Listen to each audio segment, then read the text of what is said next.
আসসালামু আলাইকুম। আমি আজকের খবর চিফ রিপোর্টার বাইজিদ মুস্তামি রাজশাহী থেকে বলছি। বিশ্ব রোড বিশ্ব রোডের পরিস্থিতি দর্শকবৃন্দ আপনারা দেখতে পাচ্ছেন। বড় বড় যানবাহন গুলো খুবই কম চলছে, যার কারণে আমরা আমরা ধারণা করছি দর্শকবৃন্দ প্রতিটা পণ্যের দাম বাড়বে, 2-1-এর মধ্যেই বাড়বে।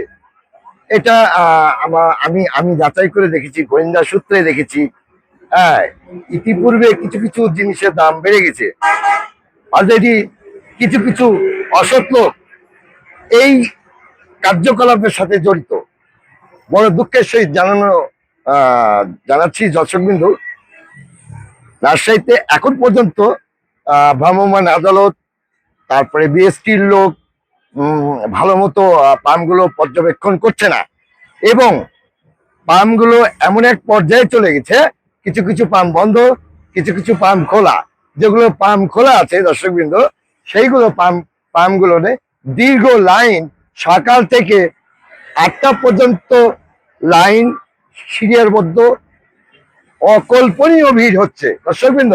আপনারা সরাসরি দেখতে পাচ্ছেন বিশ্ব রোডে, থেকে বলছে বিশ্ব রোডে দেখেন বড় বড় যানবাহন না চলার মতোই।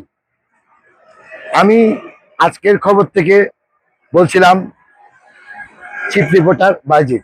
ধন্যবাদ।